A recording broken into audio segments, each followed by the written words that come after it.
Hello, my name is Alyssa. Hello, my name is Bella. Hi, my name is Charlie. Hello, my name is Carson. So we read Julie Otsuka's The Buddha in the Attic. This is a novel that details the Japanese immigrant experience in the early 1900s.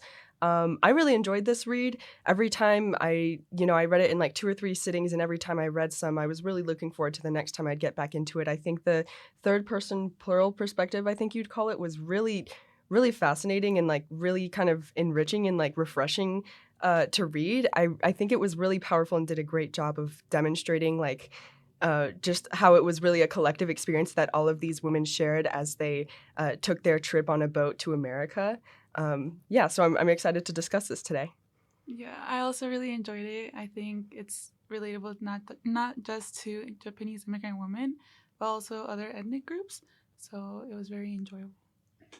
Yeah, and just to kind of piggyback off what Alyssa said, I think the perspective and the narrator is really unique. Like I don't think I've ever seen a book that featured a plural narrator like at the same time, because this book just tells the story of so many different immigrants simultaneously. And that's what's kind of great about it, because you find that, even though these are completely different stories in their own way, they all have similarities that can be pieced together to form a coherent story of them all. Definitely.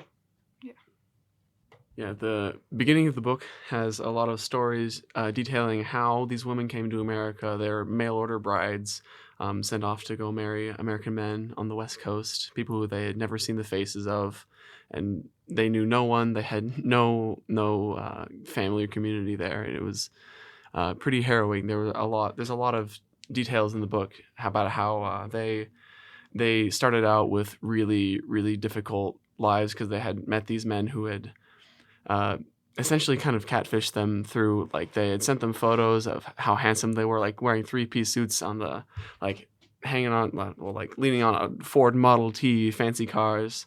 But they, in reality, these women, like even as young as 14 years old, were just sent off into extreme poverty and had to work really difficult jobs. Right. I do want to clarify. I think these men actually were Japanese still. I remember reading in this section where a lot of them are maids. I remember reading I think that they would mention sometimes some of the names of their husbands, and I think they Right. were Japanese, Yeah. Yeah, actually. you're right. I remember also in the section about prostitution, I think one of them would say, like, after she was married to, like, a different suitor, she would sometimes think of her old husband and wonder, did he still have these aspirations? And I think they were particularly tied to Japanese heritage. Right. But besides the point, yeah, these women were definitely, getting into something they had no idea about. The photographs were complete lies, just to give them something to look forward to, so that they would get on the boat in the first place. And they were also written letters professionally by people who were not these men, additionally to catfish them, to lure them onto the boats. And along with these women, the readers kind of, I feel we all at once experience the disillusionment as it dawns on you slowly and slowly, and then you more and more realize that this is not the American dream that you thought you were pursuing. Once you get onto American land, you're not living a comfortable life, you're not living with a successful husband, and most importantly, I don't think you're really recognized whatsoever for even having tried to make a new life in America. I think immediately they're kind of dehumanized and degraded, and they struggle for recognition largely for the rest of their lives in America, just to be recognized that they are here. Yeah, I think they were, like you said, they were promised a better life, new opportunities, but it often involved like very harsh labor in the fields. In page 28 of the book, she mentions unusual ability to tolerate the heat and docile dispositions. I think they were like used to the farming attitudes and stuff, so it was kind of normal for them, but they didn't expect that to be doing that in the United States. And hidden in those specific words, unusual ability to tolerate the heat and docile dispositions, I think that speaks to something you said, Alyssa, that they were dehumanized. Mm. The tone of those words in particular kind of suggests that these women aren't even human, because a human couldn't tolerate, or at least shouldn't tolerate, the conditions they did, but oh, because they're not human, it's okay to. Oh, Yeah. definitely. From the moment they arrive, they're kind of broken down. Well, not kind of. They are broken down into stereotypes. Like they come from hardworking families, so they must be hardworking. They must be able to tolerate the heat. They must have docile dispositions. We can order them around, kind of thing. Yes, this reminds me of a quote on page 28. We were cheaper to feed than the Okies and Arkies, both the light and the dark. A Japanese can live on a teaspoonful of rice a day. We were the best breed of worker they had ever hired in their lives. These folks just drift. We don't have to look after them at all. You know, it kind of makes them sound like they're guinea pigs or something, literally. Really strips them of their humanity, I think, just because they're Japanese. They're some sort of entirely different breed. I feel like a lot of these problems come from the fact that like Americans just can't empathize for immigrants, Japanese immigrants specifically. And even if, you know, you might say they're kind of complimenting them to say that they're such hardworking and, you know, efficient workers, it's really disrespectful that they feel like, oh, they survive on a teaspoonful of rice a day and then we don't have to think about them. That type of mentality has almost a built-in expectation, and that the issue with a stereotype like them being hardworking, first and foremost, is that it's a generalization that you can't make across so many different Yes. people. But again, there's expectation there that if it's not met, then suddenly that's some reflection on someone from that group, when these aren't even reasonable working conditions or goals that they're trying to meet. Yeah, and it's that's absolutely true. It's also important to note that in addition to the working conditions being harsh, like they talk about how they had to work from dawn until dusk, they also were repeatedly like harassed physically, sexually, with threats of violence to so they were repeatedly harassed by everyone around them. All the men in their lives were kind of pitted against them. Like their managers would elicit sexual favors from them for like little to no like return. It was just kind of difficult from all sides. Yeah, I think another thing was the endurance of sexual harassment. A lot of these women were scared to speak out about their events because they feared deportation and also losing their job. So a lot of the times they just kind of agreed with what their authorities said. And I think that's another thing that these women had to endure all their life, basically. It's really a shame too, and you see it multiple times throughout the book. Like here's an example on page 31 where an employer says, if you come work for me, I can pay you 10 times what you earn in the fields, in reference to some type of sexual favor he wants. And again, there's just a few examples of this where you have a boss with a lot more power than whoever he's talking to, implying that, they should do whatever they want for them in a sexual manner. And these women they feel compelled to, either they don't know how to say no, as is suggested. Can't find the quote, but it was suggested somewhere, and either they don't know how to say no or they feel the need to say yes. Right. Yeah, I think that comes with the inherent power imbalance of, you know, coming to America, you know, under the impression that you are a mail order bride, that you've been ordered and that you have a duty to fulfill in this position. And, you know, of course, that's going to come with a lot of, you know, sexual expectations that these women are expected to uphold on their very first night. You know, they're not warmly welcomed whatsoever. A lot of them have really traumatic experiences of being raped and, you know, having to continue all of these sexual favors for their husbands as they continue their life in America, and later on, they experience the same sort of unwanted solicitations from their managers, from their husbands' friends, from random strangers on the street who notice them. Anything, they all feel as though they're you know, allowed to approach these women in any manner that they wish, that they don't deserve the sort of respect that perhaps a respectable white American woman might deserve, or something that these women will put up with more because they're more submissive or something like that. And I think just from all angles that shows how bad, you know, power and control was always exerted onto these women. Yeah, and it's it's important to note that it was, like Carson mentioned, it was really difficult for these women to say no in so many situations, but it's both because of the power imbalance and because like I mean, for instance, like if they say no to their managers or employers, they could lose their job. They probably will lose their job. So that fear of unemployment is huge. And then also they have like coming in, they have this massive language barrier. So they're kind of expected to be these like docile workers who only understand yes and no, who only understand like keep working, and can't communicate their needs and don't have to because they don't have any really. That's what the conditions they're put under. And sometimes, for instance, there's a quote on page 40 uh, talking about the women in reference to their bosses. Some of them found they were pregnant by them. My husband has not touched me in more than 6 months and then sent us away. You must get rid of it, they said to us. So they're raped, and they're pregnant and they're forced to lose the child, and it's like everything, like every step of the process, they have no control, and it's really devastating for them. Yes, I agree. I think you kind of see all the different ways that these women are forced to survive in any way that they can.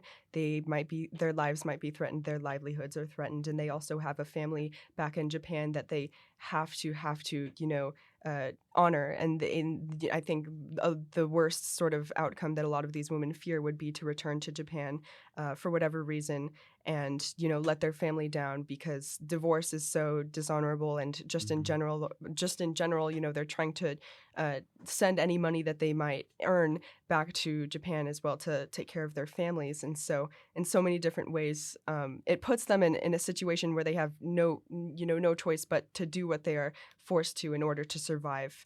And that does come into the form when some of these women are led into prostitution as early as, I think, 12 years old it was, and hearing about all of the different brothels that they worked in and the sort of conditions that they had to live under, how they were treated and everything. There's a quote on page 41. Sometimes we had found ourselves falling in love with our bosses who had kidnapped us at knife point as we were coming in from the fields. He brings me things, he talks to me, he lets me go for walks. Sometimes we convinced ourselves that after 1 year at the Eureka House, we would have enough money to pay for our passage back home. But at the end of the year, all we had was 50 cents and a bad dose of the clap. There was also a part of the book that talks about that, how these women used to send letters to their mothers, talking about how their experience was in the United States, but a lot of the time they used to lie and tell them that everything was going good. The reason was because they didn't want to sound ungrateful for the journey. Yeah, that goes back to their fear of being sent home, because that's the worst thing that could happen to them. So they have to portray some form of, like gratitude. They have to be like, I love being here. This is the greatest thing that happened to me, when they can't tell the truth. Yeah. There's certainly a huge emphasis on some of these pressures that they even feel from back home, whether that's through actual like conversation with people they know back home, or just the cultural expectations they might feel. And one of those, in addition to what you guys have mentioned, is there is a high priority placed on having children and raising them up well. And I think that makes later on, when you see some of the issues these women had in childbirth, that even if they got through that, issues may have continued into the raising of the kid, and that just makes it all that much more sad when you put yourself in their shoes, or just try and sympathize with them. Yeah, I'm trying to find the quote. I'm not sure if I recorded it, but I think just the opening paragraph of the chapter Babies was like one of the most damning to read. It was, quick fire, all these different ways that these women were having their babies, and so many different traumatic stories were being shared. I think for the most part they were traumatic. A few might have understood what was happening to them, might have been able to, you go through with it safely if perhaps their mother was a midwife, or if they grew up watching, other relatives give birth or something. But a lot of these women were giving birth in very destitute places, and they did not have any sort of real legitimate healthcare to seek out. And so a lot of these women were maybe giving birth in a truck or in the woods. And a lot of the time it was also shameful if, this was maybe the baby that didn't belong to your husband, or maybe you couldn't afford enough to take care of yourself, and so your baby was born malnourished. It was really, really sad, and I just can't imagine. I don't think none of us can relate to that sort of the traumatic experience of childbirth, gone wrong in any sort of way. Even healthy childbirth, I think, is a really, really profound and significant experience for anyone who's gone through it. And then to have it go, so wrong, or just be so scared when it happens, to feel so alone because you don't have your family there, you don't have your mothers or your aunts or your grandmothers or anyone like that to watch you. If you even have a husband who cares, who is even there, it's a hard way to welcome a child into the world. Yeah, there's a part of that, I don't remember which paragraph, but it's in the baby section. It talks about how the none of the women would go to doctors because, for instance, they say there was only one doctor in town, but the fee was too high for us to pay. And there was one example where there was a doctor who was generous enough to able to to waive the fee, like don't pay me. I want this. I do this for you. But that's one sentence Mhm. out of this ocean of examples of women doing anything they can to have these children. And of course, like Alyssa said, it's hard enough to have a child who is living when they come out of the womb, but a lot of these examples are women who are unable to bear children, which is devastating for them in the first place. They can't continue their bloodline, they can't continue their heritage. And then women who can give birth, but their children are malnourished and die later. And so all of this is so difficult and so traumatic that if you manage to raise a child and they grow up and say you live in a rural community and they die of an infection, or they're killed by one of the animals on the farm, it's impossible to cope. Right. Yeah, and the children that do survive, they start out, they're kids. They start out with they have this unique attachment to their mothers, and it's mentioned in the book that their fathers barely acknowledge them. It said, where is this? I don't know where it is. That's okay. But it talks about how their fathers kind of barely acknowledge them. One of the quotes says, "Tell child number 3 to stand up, to not to slouch so much." And these kids have this attachment to their mothers, and everything they want to say to anyone goes through the mother first. But as they grow and develop, they kind of they do the most to try and become a part of the community that's around them, which doesn't always include the heritage that they have from their parents. And that's the really sad part, is these women went through really traumatic childbirth and early stages of the kids' growth. And usually on the opposite side of that is something to look forward to, and that's having that attachment that mothers and children can have. And these women did get that for a time, but eventually even that faded. Here's a quote on 59 that kind of explains it. It says, "One by one, all the old words we had taught them began to disappear from their heads. They forgot names of the flowers in Japanese. They forgot names of the colors. They forgot names of the fox god and thunder god and god of poverty, whom we could never escape. They can't even share that cultural connection with their mothers because of factors that, might include trying to fit into an American culture that they're being raised in, or perhaps there's an element of schooling that may contribute to this. And regardless, it's really a shame, because the hope that they can see through their kids is even being shot down, and they have no source of hope anywhere else." Yeah, I think it's also a way of trying to fit with societal expectations. Mhm. And one of them, in page 59, it says, 60, they said, "They gave themselves new names we had not chosen for them and could barely pronounce. One called herself Doris, one called herself Peggy." I think this is also a way of how society kind of doesn't look into people's culture and tries to apply their own. Like you said, they start losing their heritage because they try to adapt to a new society. Yeah, I think these kids, they're the second generation immigrants, and I think a little bit quicker they're able to learn how they need to conform in order to survive, in order to at least lessen, I'm sure, the racism that they experience every day. If they don't embrace their Japanese culture, they can probably, lessen the blow a little bit if they change their names to Peggy and Doris and Tom and George and everything, even if it's something that their own parents can't pronounce and it's something that their parents didn't give them at birth. Um, it's sort of a way that they're gaining their own independence, and I think that's normal for any kid who's growing up, and it's to form a sort of self identity, but also it's really symbolic in this instance for the children to like in such a way change their name. I think it's really like significant that um it's kind of like this in multiple levels. There's a barrier that they're putting forth between themselves and their parents. um I think it kind of shows that they might be ashamed of their culture, perhaps, and also that they, want to pursue a more truly American life. I think there definitely can be an element of shame over their previous culture. And I say that because it can be seen in other examples as well. This one is from a story called The Achievement of Desire by Richard Rodriguez. And in that, it's an autobiography.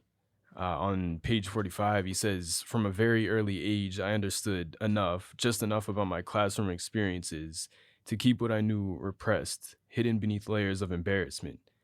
And I mean, yeah, just the word choice there really supports that. Like, he's embarrassed of maybe who he was before he got into that classroom, who his family influenced him to be, because it's talking about early education. Even though there's not really, it's not a valid cause for embarrassment there. That's just a different background. There's nothing wrong with it. That's completely true, Carson. And it's like the kind of implicit bias that the people of this community before these kids are put into schools, like the implicit bias that these people have against Japanese people is real. And they like it's difficult for these, I'm trying to find words for this, these kids to fit in, but they, while it seems to, it appears that they have no impact, or that they don't have that despite all their efforts they're kind of not acknowledged. There is a quote. It says that this is referring to the children.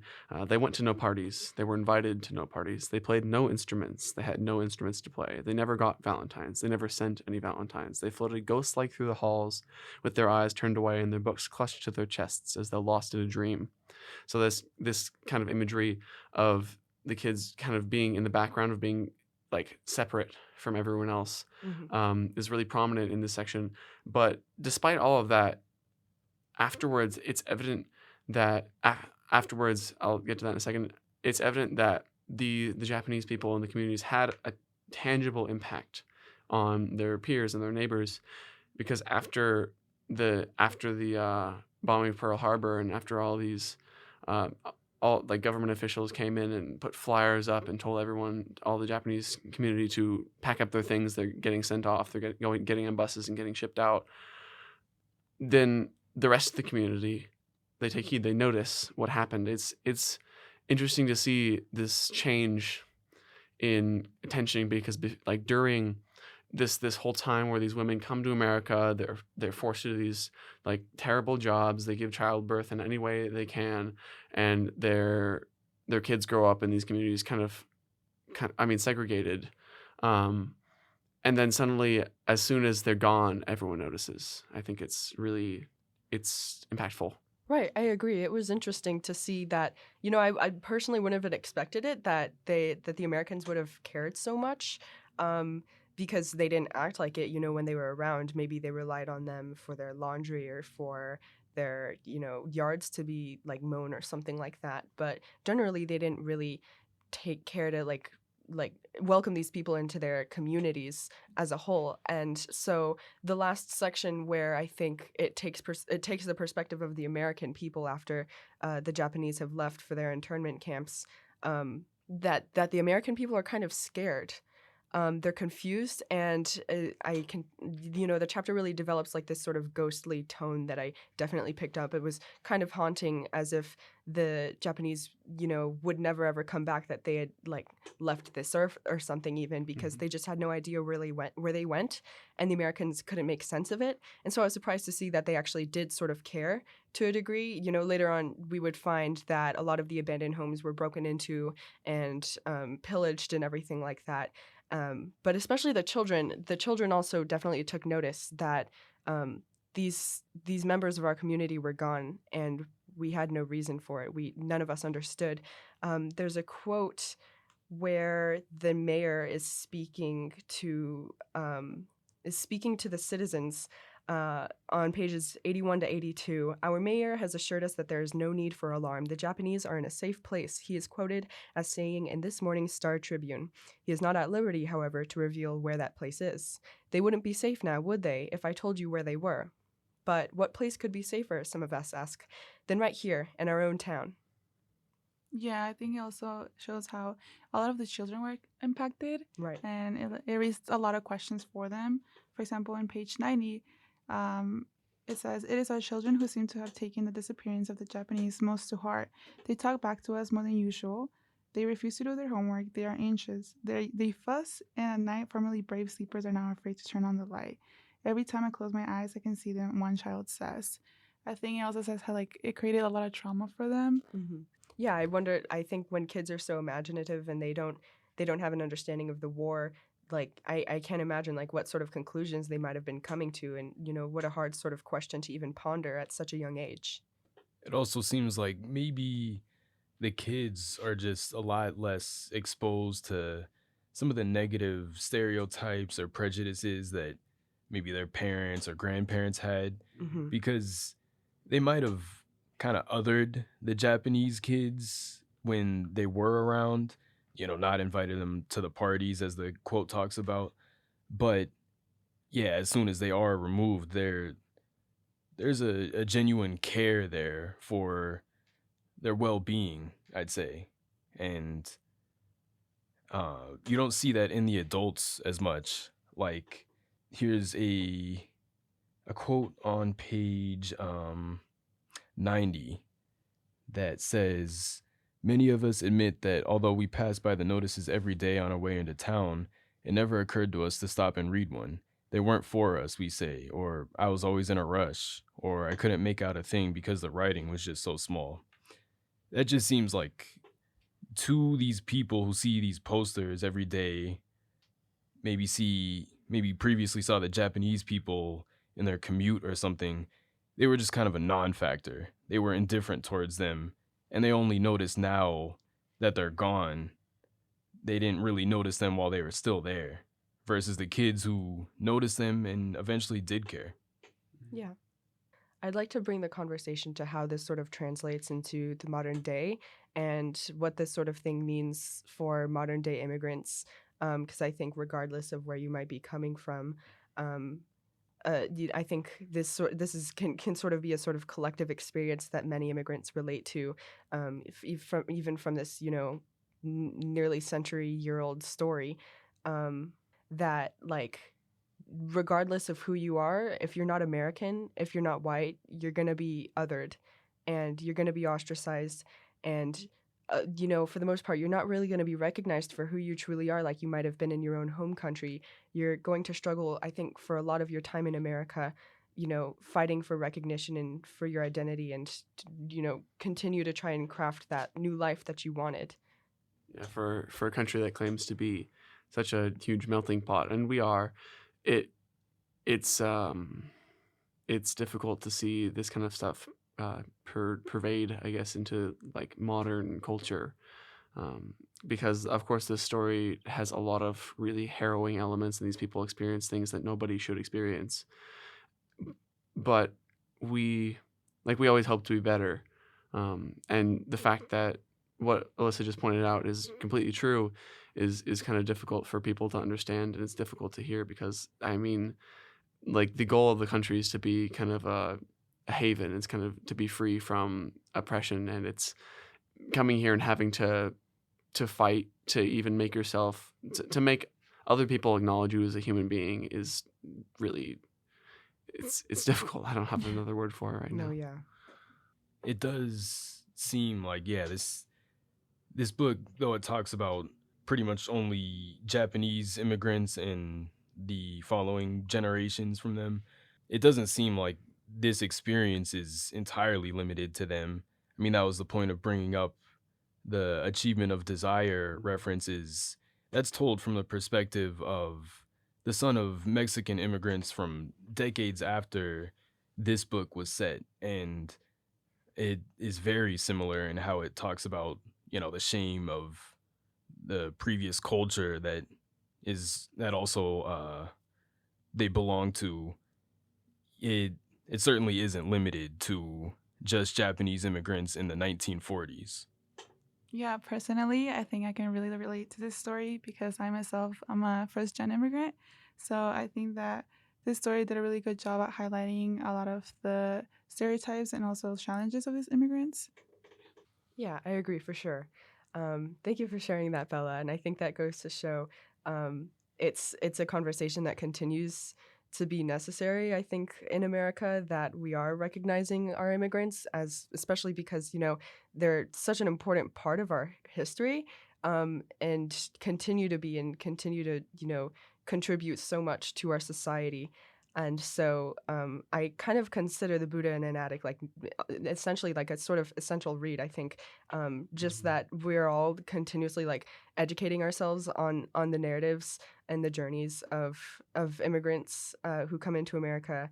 And because especially if you were born here, it's not going to come to you easily to understand and recognize the plight that other people are going through and fighting for to have something that you were born with yourself.